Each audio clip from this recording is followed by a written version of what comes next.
আসসালামু আলাইকুম। আমি আকলিমা আক্তার স্বর্ণা ঢাকা থেকে বলছি। মারিয়াম সামাম ব্লগস চ্যানেলে আপনাদের সবাইকে স্বাগতম। কাছে এবং দূরে যে যেখান থেকে আজকে আমার এই ভিডিওটি দেখছেন, আশা করছি আল্লাহর অশেষ রহমতে আপনারা সবাই অনেক ভালো আছেন। আলহামদুলিল্লাহ, আমরা বেশ ভালো আছি। অনেক অপেক্ষার পর আজকে আমার সেই দিনটি চলেই আসলো। অপেক্ষার পালা আমার শেষ। আলহামদুলিল্লাহ, আমার মা উমরা করে বাংলাদেশে চলে এসেছেন। এখন আমি যাচ্ছি আনতে। আমি, মারিমার বাবা আর আমার 2 বাচ্চা, তো আমরা একসাথেই যাচ্ছি গাড়ি করে।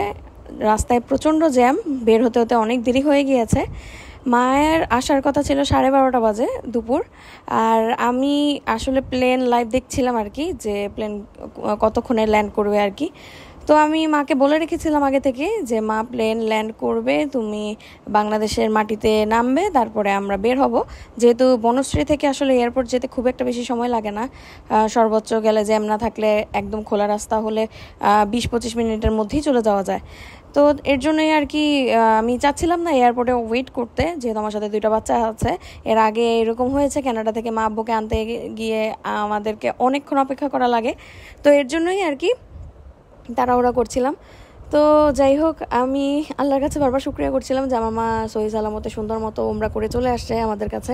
আমি খুব ভয় পাচ্ছিলাম মা পারবে কিনা উমরা করতে, কারণ আমি বেশিরভাগ সময় শুনি যে উমরা করতে গিয়ে আমার মায়ের বয়সী বা তার ঊর্ধ্বে বয়স্ক যারা আছেন তারা নাকি অসুস্থ হয়ে যায় বা সমস্যা, নানা রকমের সমস্যা হয়। তো এই কারণে আমি দোয়া করেছি যে মা সুন্দর মতো উমরাটা সুস্থভাবে করে আসতে পারে।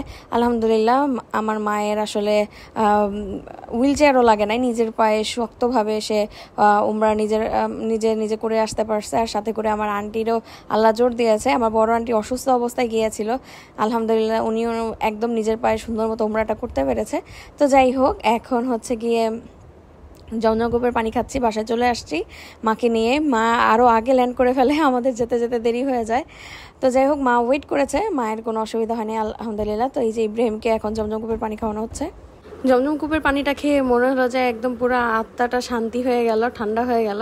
ইব্রাহিমকে খাইয়ে দিয়েছি। ইব্রাহিম তো পানি এখনও গ্লাসে খেতে পারে না, তাও একটু খেয়েছে। এখন মারিয়াম খাচ্ছে আলহামদুলিল্লাহ। আমার মা তো ভীষণ খুশি যে আমার মা জমজম কূপের পানি এনেছে আর আমার বাচ্চাটা খাচ্ছে, তার নাতি নাতনিরা খাচ্ছে। আমাকে কোনো কিছু রান্না করে আনতে নিষেধ করেছে মা, তো আমি তো কিছু নিয়ে আসি নাই। তো মা এখন এসেই রান্না বান্না শুরু করেছে। আমাদের মায়ের যে হেল্পিং হ্যান্ড আছে, আন্টি হচ্ছে গিয়ে পেঁয়াজ কেটে রেখে গেছে, সব কিছু করে রেখে গেছে। তো মা জাস্ট হচ্ছে টিক্কা ভাজতে দিয়েছে। গ্যাস নাই, চুলার অবস্থা খুবই খারাপ, মানে আগুনের অবস্থা খুবই খারাপ। তো আমরা পিৎজা অর্ডার করে দিয়েছি। আমি পিৎজা বার্গ থেকে একটা বড় পিৎজা অর্ডার করেছি। আর হচ্ছে গিয়ে এখন খেজুর খাচ্ছে। একদম দুপুর টাইম হয়ে গিয়েছে, আসার সময় একটু জ্যাম পেয়েছি, আস্তে আস্তে 3টা, 3:30, অলমোস্ট 4টার মতোই বাজে। তো এখন হচ্ছে গিয়ে মা ব্যাগ খুলে মারিয়ামকে চকলেট দিচ্ছে। বাচ্চারা যেহেতু আছে, ওদের ক্ষুধা লেগে গিয়েছে। আমি ইব্রাহিমকে ফিডার বানিয়ে খাইয়ে দিয়েছি। আর হচ্ছে এখানে খেজুর হচ্ছে গিয়ে মারিয়াম খাচ্ছে। আর কি কি গিফট এনেছে সব দেখছিলাম। এই যে চুড়ি, এটা আমার জন্য এনেছে, আমার ভাইয়ের বউয়ের জন্য এনেছে, আর আমার ছোট ভাইয়ের বউ জানি না কেমন হবে, তার জন্য নিয়ে আসছে। তো এই বাতের চেনটা আনছে আমার যেই আঙ্কেলের হাত কাটা গিয়েছে আর কি, ওই আঙ্কেলের জন্য। আঙ্কেলের নাকি বাতের সমস্যা। আর এই গিফট বক্সটা আনছে মেহেদির জন্য, মানে আমার সবার ছোটো যে ভাই, ওর জন্য।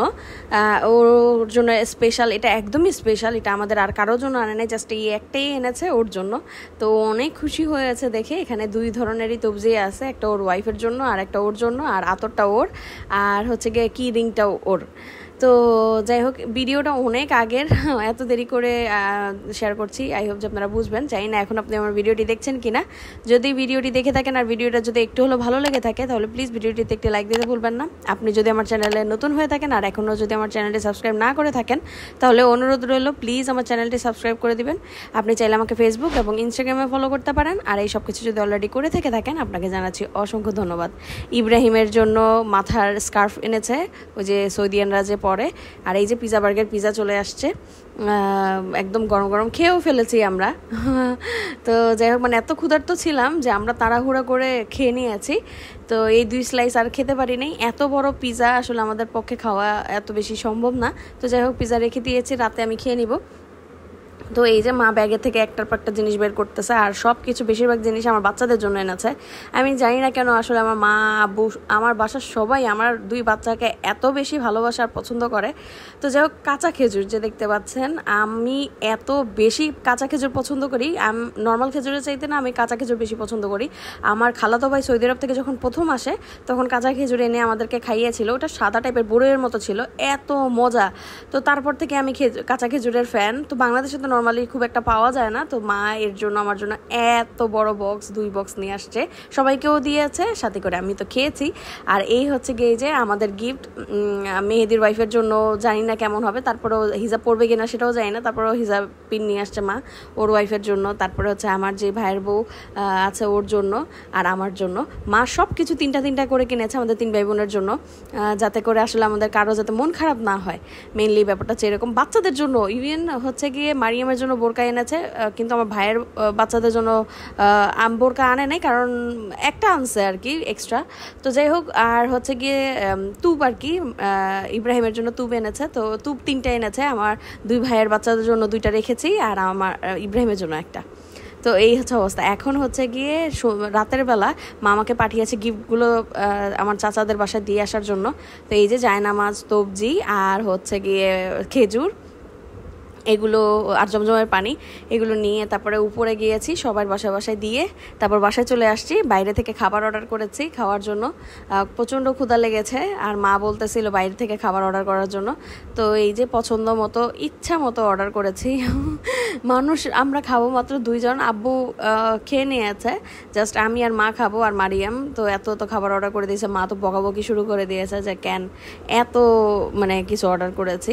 2 ধরনের বার্গার অর্ডার করেছি, মার জন্য একটা, মারিয়ামের জন্য একটা, আমার জন্য মিট বক্স, আর মার জন্য হচ্ছে কি নাচোসটা মা অনেক পছন্দ করে। আর ওদের যে নাচোস সেটা এত মজা। আর ওদের কাছ থেকে বার্গার এক্সপ্রেস ইয়েটার নাম, রেস্টুরেন্টের নাম, ওদের কাছ থেকে প্রায়ই আমি খাই, মানে অনেক আগে থেকে খাই। ওদের রেস্টুরেন্ট যখন নতুন হয়েছে নুরজান রোডে, তখন থেকে আর কি আমি ওদের রেস্টুরেন্ট থেকে খাই, আমার বিয়েরও আগের কথা। তো যাই হোক, তো এই কারণে আর কি অনেক দিন পর অর্ডার করা ওদের কাছ থেকে। তো খাবার ভীষণ মজা ছিল, আমি একদম ফ্যান হয়ে গিয়েছি সবসময়ের মতো। এবারও ওদের খাবার প্রচণ্ড ভালো লেগেছে আমার কাছে। আপনারা যারা মোহাম্মদপুরে আছেন, বার্গার এক্সপ্রেস থেকে অর্ডার করে খেতে পারেন, ফুড পান্ডায় পেয়ে যাবেন। তাছাড়া হচ্ছে গিয়ে ওদের রেস্টুরেন্ট নুরজান রোডে, গার্লস স্কুলের অপোজিটে, মোহাম্মদপুর গার্লস হাই স্কুলের অপোজিটে আর কি, সেখানেও যে আপনারা ডাইন ইন করতে পারবেন। তো যাই হোক, এত কিছু অর্ডার করেছে, এখন খুলে খাবো। মা তো বকাবকি শুরু করে দিয়েছে। আর কালকে আমার আন্টি আসবে, আমার মিরপুরের আন্টি, ওনার গিফটগুলো দিয়ে দেওয়ার জন্য। যেহেতু কাঁচা খেজুর এনেছে সবার জন্য, তো সাথে সাথে না দিয়ে দিলে কাঁচা খেজুর আবার নষ্ট হয়ে যায়, বারবার পেকে যাচ্ছিলো। যেগুলো একটু নরম হয়ে যাচ্ছিলো আমরা খেয়ে নিচ্ছিলাম, আর সবার জন্য রেখে দিয়েছিলাম। এই যে মিট বক্সটা দেখতে পাচ্ছেন, এত সুন্দর আর এত মজা, আর চিকেনের পরিমাণ ভালোই ছিল। মিট বক্সটার সাইজ যদিও ছোট, বাট প্রাইস অনুযায়ী আমার কাছে মনে হয় ঠিক আছে, কারণ কি বার্গার এক্সপ্রেসের কিন্তু খাবারের দাম রিজনেবল, খুবই রিজনেবল। আর এই যে নাচোসটা দেখতে পাচ্ছেন, অসম্ভব মজা। তো খেতে খেতে আপনাদের কাছ থেকে এখন বিদায় নিয়ে নিয়েছি। সবাই সুস্থ থাকবেন, ভালো থাকবেন, আমাদের জন্য বেশি বেশি দোয়া করবেন। আল্লাহ হাফেজ, আসসালামু আলাইকুম।